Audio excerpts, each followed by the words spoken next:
County. The idea generating pushback from people who live nearby, how you can have your voice heard today. Then caught on camera. A truck crashes into a house in Northern Virginia following an attempted traffic stop. Reaction from people in the neighborhood and what authorities are saying about this wild encounter. Plus, a much cooler, comfortable day on tap after yesterday's humidity. Chief Meteorologist Tucker Barnes is tracking the welcome shift in the forecast and a look at what's on tap for this weekend. Your News at 6 starts now.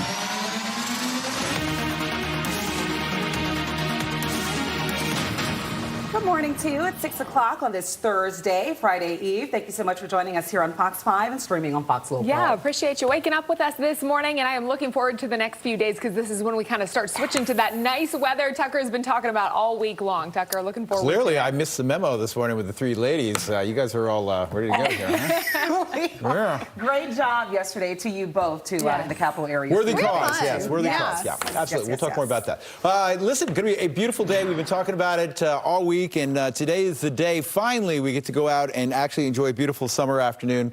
Low to mid 80s by late afternoon. There's your beautiful sunrise up in Frederick this morning. And we are getting up to not only cooler numbers, but less humidity out there. 68 degrees in Washington, 65 Dallas. We will be in the low 80s later today. Storm-free afternoon. Picture perfect day. The next couple days, as I said yesterday, probably the nicest stretch of weather we've had this summer. So more on that coming up. But low 80s, sunshine, low humidity later today.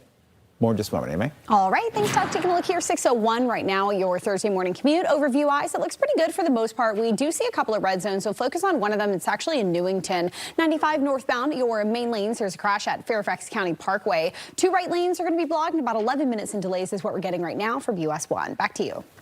Off the top here at 6, a trial date will be set today for the Fairfax County father indicted for killing his 3-month-old daughter. 28-year-old Mazel Lopez Gomez admitted to police that he repeatedly struck the infant in March at their Falls Church home. He was previously charged with second-degree murder, but prosecutors asked a grand jury to upgrade that charge to aggravated murder. Gomez is an undocumented immigrant from Guatemala. Also in Fairfax County, a special education teacher facing charges this morning for simple assault. 35-year-old Alicio Perez turned himself into police yesterday following an investigation last month into claims that he had inappropriate contact with a child. He has been suspended without pay. Dominion Energy getting pushback from another Northern Virginia community over a proposed high-power transmission line. This project affecting the communities of Nokesville and Bristow in Prince William County, and that's where we find our Melanie Alnwick live in Nokesville this morning with more on a big community meeting that is happening later tonight. Mel? Yeah, that's scheduled for 5:30 this evening here at Patriot High School. Now, the issues are similar to the ones we've been covering about those transmission lines in Loudoun County. Different place? Same arguments. So this project connects the Nokesville substation to a new Bristow switching station. Dominion Energy says 6.5 miles of 230 kilovolt lines are needed to maintain dependable service and meet national reliability standards as Prince William County's Innovation Park and Digital Gateway areas grow. Dominion says it doesn't yet have a preferred route, but this month the Prince William County Board of Supervisors passed a resolution to not support 2 of the routes, which would have run through the Braemar community. However, every remaining route has impacts as well. We've been working, as a county, we have only so many tools in the toolbox to address Dominion's power, but in the transmission routes. But right now, it really is trying to influence Dominion and the State Corporation Commission to look for an underground route to minimize the adverse impacts on this community.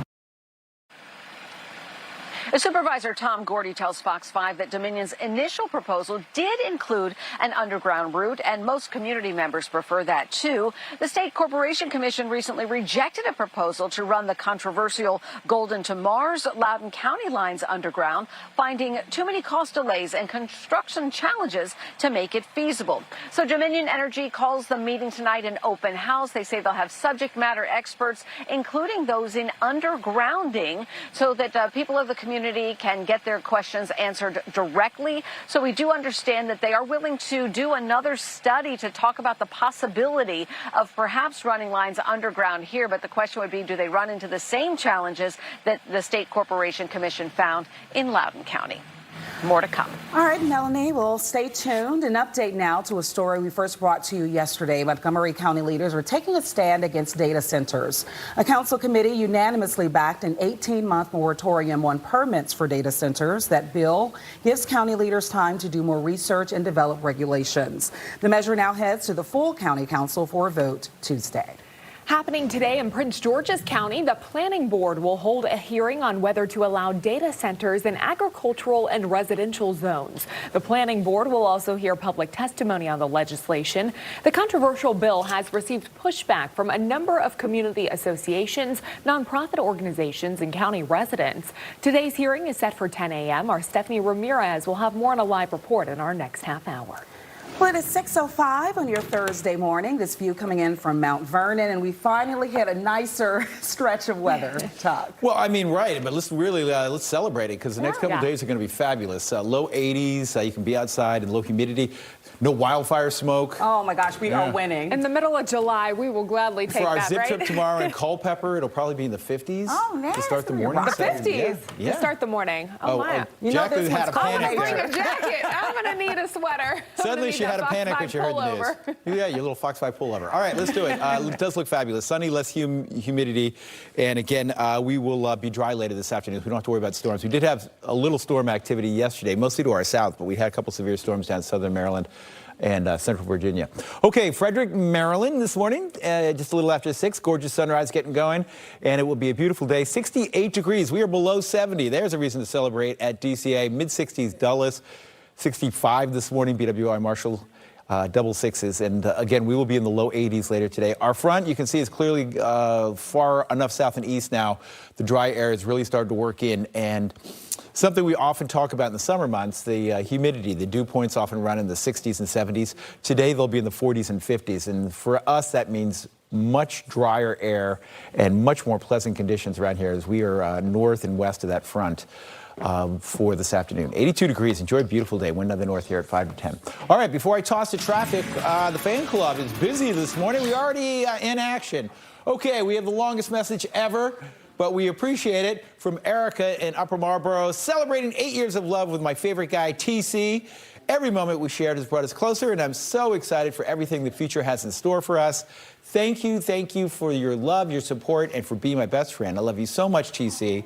You are my forever guy. Here's to many more years of making memories together. That is the sweetest message ever. Awesome. Erica, I hope you and TC have a wonderful anniversary there, if that's what you're celebrating. All right, Aisha, thank you for the help there on the spelling.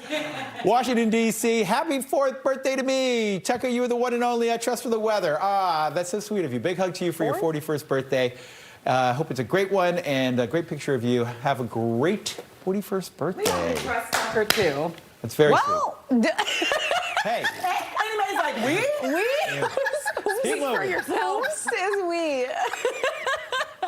We'll take a look here at your traffic. This is 607 in Newington, 95 in the northbound direction. Main lanes crash at Fairfax County Parkway is what we're looking at right now. The two right lanes are going to be blocked in about 17 minutes is what we're looking at relatively there, and delays from Lorton Roads. You're slow there. 395 northbound, not too bad here. 10 minutes for 10 miles, so pretty much a mile a minute there as you're approaching the 14th Street Bridge from the Beltway. Again, that's a little deeper as you're kind of in the D.C. area almost, so it shouldn't be too bad this early on. You'll see kind of the arteries a little bit worse. 66 eastbound is not one of them. We'll take a look at about 20 minutes there between Gainesville and the Beltway. So you're clear. And then on the inner loop of the Beltway, this is main lanes. We're looking at 95 towards the Dulles Toll Road at about 12 minutes for 12 miles. Again, Dulles Toll Road camera here as well as after Braddock Road is looking fantastic for you this morning. And trust your local weather people. Back to you, Jacqueline. And your local traffic people as well. Annie Mae, thank you. Turning now to Metro. Metro says it has repaired a broken water pipe that led to flooding in a train control room yesterday, leading to significant delays for riders. Crews worked overnight to restore signaling issues between Friendship Heights and DuPont Circle.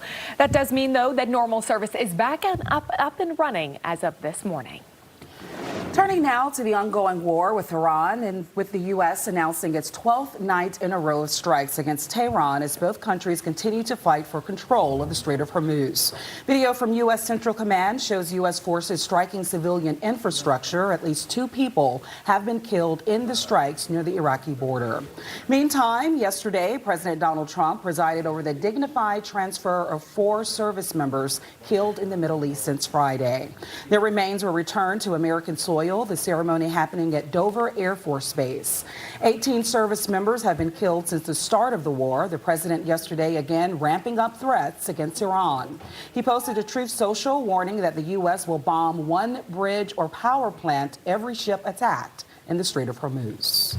6:09 here this morning as you take a live look out at the Capitol. A razor-thin 216 to 214 vote by House Republicans adopting a $95 billion budget proposal.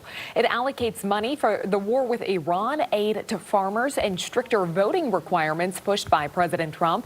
With nearly all Democrats opposed and Senate support uncertain, this plan faces an uphill battle. Ahead of the rescheduled White House Correspondents' Dinner tomorrow, a troubling new report is out. According to Axios, threats against people the U.S. Secret Service protects are up by 40%. That surge is now forcing the agency to devote more agents and investigative resources to protecting senior government officials. It comes as the agency tries to reassure the public that it will be ready to protect Friday's dinner. The dinner was moved from the Washington Hilton to the Waldorf Astoria Hotel after reshooting in an alleged attempted assassination of President Trump back in April. Well, coming up after the break, tracking Tropical Storm Bertha. We're going to bring you the latest as the storm makes its way across the Gulf Coast. Plus, new measles cases reported in Maryland, where health officials say the latest cases came from. Details on possible exposure sites and more straight ahead.